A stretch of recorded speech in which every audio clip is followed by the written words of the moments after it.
My name is Rob Ruiz, and this is my take on breaking down a whole tuna for sushi. I'm using this bigeye tuna because all the science and research shows that this is the most sustainable species of tuna at this time. The way it's caught, who catches it, how it got to my cutting board today. This is our San Diego caught sustainable bigeye tuna. I'm gonna start here sharpening my deba, making sure I can get through this fish cleanly and quickly. These debas are built just for butchering fish like this. I'm gonna take just the head off and chop through the backbone so I can reserve the head later, get the meat out of the head and remove the cheeks.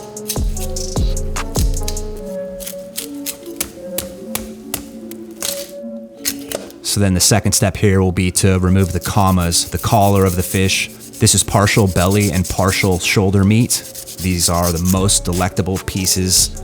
Some places like to reserve the belly meat out of the kama. They call it the kama toro, and they will use that as a sashimi and nigiri preparation at a lot of very high-end sushi bars.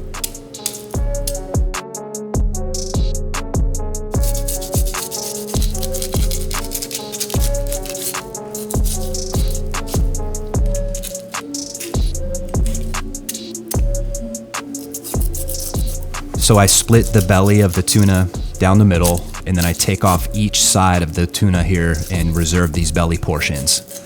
This belly is usually the toro, the fatty part of the fish that's revered. The next step here will be to take off the tail of the tuna.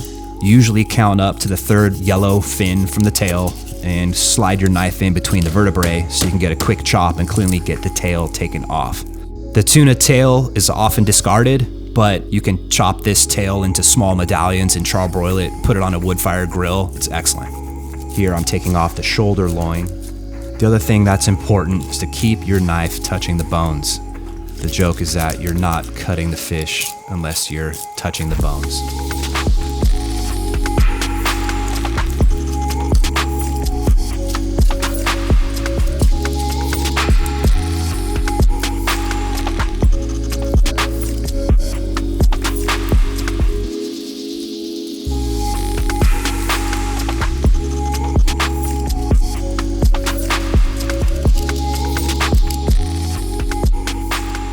Being very careful not to let it bend or flex so you can keep the integrity of the meat as perfect as possible.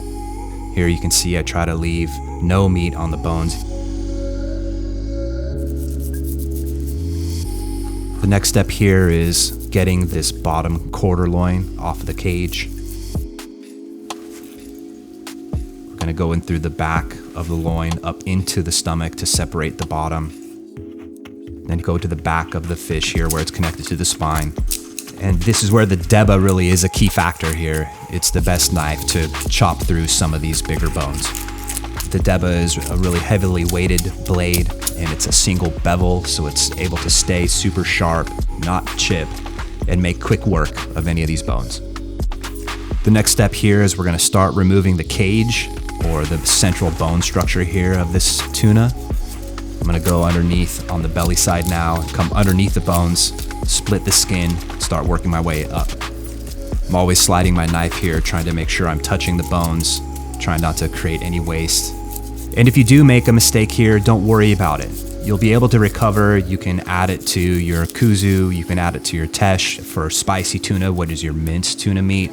You can scrape any mistake from the bones, and I've made thousands of mistakes, and it's the best way for you to learn and move forward and also find your own path on how to get through the fish in a way that works best for you.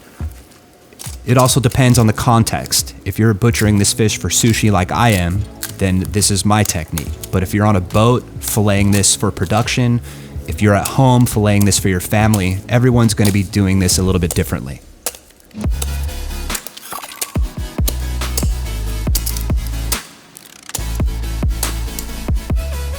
Now that we've gotten the cage removed from the fish, I'm gonna go down with my deba and remove the bloodline and the bones here along the middle of the fillet. The tuna is unique that within the bloodline between the fillets, there are bones. So I use my deba to slice through and remove them. It makes it really easy here, so when you go later to cut the fillet into portions, You don't have to worry about those bones, and you have a cleaner cut.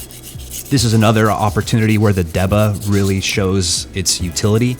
You can come with the deba here and cut the skin off the head of the tuna to reveal the rest of the meat that's in the head, get into the bones, and then also get here where we're gonna start taking the cheeks off of the head. The head that's often discarded is actually revered by many cultures, especially in sushi. It's super important to us to utilize the entire creature, the meat that's contained within the head, and then the cheeks especially. The cheeks are, from personal experience, my very favorite cut of meat. They're like a filet mignon piece, and with a little bit of soy and a little lemon zest or a grated radish, I mean, they're incredible. Click up on the link if you want to see our video on cooking this filet. You can cut the cage into small segments, small enough to put on a plate, by sliding your knife in between the vertebrae.